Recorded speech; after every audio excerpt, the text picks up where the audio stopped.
प्यारे आत्मन, आज मैं आपसे कोई साधारण बात नहीं करने जा रहा हूं। आज मैं आपको उस रहस्य से परिचित कराने जा रहा हूं जो शास्त्रों में लिखा है, संतों ने बताया है और जिसने असंख्य जीवनों को बदल दिया है। आज विषय है मकर संक्रांति का दीपदान, जिसमें परिचिनों देखो भाई, मकर संक्रांति कोई साधारण पर्व नहीं है। यह वह दिन है जब सूर्य भगवान दक्षिणायन से उत्तरायण होते हैं, यानी अंधकार से प्रकाश की यात्रा शुरू होती है। और जब ब्रह्मांड में प्रकाश की यात्रा शुरू होती है तो मनुष्य के जीवन में भी अंधकार मिटाने का यह सबसे उत्तम समय होता है। शास्त्र कहते हैं, माघे दानेन सिद्ध्यन्ति सर्वे कामाः न संशयः, अर्थात मकर संक्रांति के दिन किया गया दान कभी व्यर्थ नहीं जाता। उसका फल न तो नष्ट होता है, न घटता है, न रुकता है। अब आप पूछेंगे महाराज, दान तो बहुत बताए गए हैं, फिर दीपदान ही क्यों? तो सुनो, दीप केवल मिट्टी और तेल का नाम नहीं है। दीप अंधकार पर प्रकाश की विजय का प्रतीक है। जब आप दीप जलाते हैं तो केवल बाती नहीं जलती, आपका दुर्भाग्य जलता है, आपके जीवन की बाधाएं जलती हैं, आपके कर्मों का अंधकार जलता है। और इसी कारण मकर संक्रांति पर किया गया दीपदान कभी निष्फल नहीं होता। अब सुनो ध्यान से, अगर कोई व्यक्ति मकर संक्रांति के दिन कोई बड़ा दान न भी कर पाए, धन न हो, सामर्थ्य न हो, तो भी यदि वह श्रद्धा से 14 दीप दान कर ले तो मैं प्रेम से कहता हूं उसके जीवन में ऐसी कोई समस्या नहीं बचेगी जो दूर न हो जाए, और ऐसी कोई मनोकामना नहीं बचेगी जो पूर्ण न हो। पर ध्यान रखना भाई, यह दीप दान दिखावे का नहीं, भावना का काम है।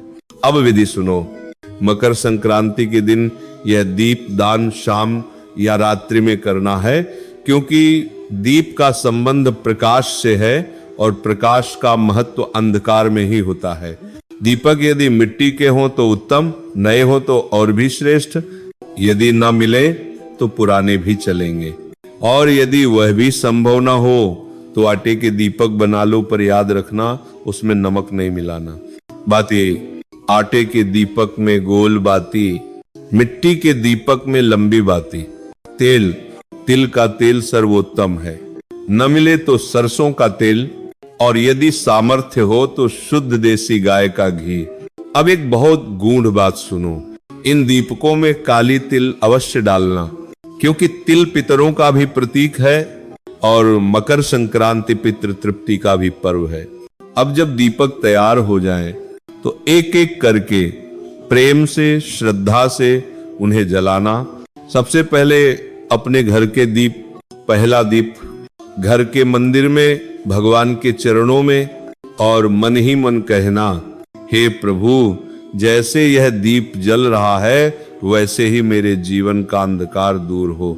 दूसरा दीप रसोई घर में माता अन्नपूर्णा के लिए, क्योंकि अन्न रहेगा तो जीवन रहेगा। तीसरा दीप पीने के जल के स्थान पर अपने पितरों के नाम, और ध्यान रखना यह दीप दक्षिण दिशा में हो।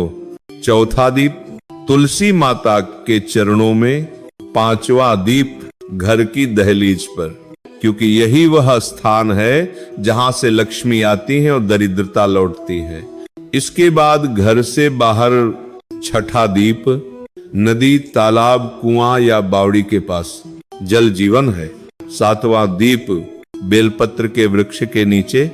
आठवां दीप पीपल के नीचे। नवां दीप आंवले के वृक्ष के नीचे। ये तीनों वृक्ष साक्षात देव स्वरूप हैं। 10वां दीप शिव मंदिर में, और भोलेनाथ से प्रार्थना करना, हे नाथ, मेरे जीवन के विष को अमृत में बदल दो। 11वां दीप गौ माता के लिए, गौशाला में या घर आई हुई गाय के नाम। 12वां दीप यज्ञशाला या यज्ञ कुंड के पास। 13वां दीप वटवृक्ष के नीचे, और 14वां दीप अपने घर के बाहर किसी कोने में। यह दीप घर के अंदर नहीं, बाहर ही जलाना है, ताकि नकारात्मकता बाहर ही रह जाए।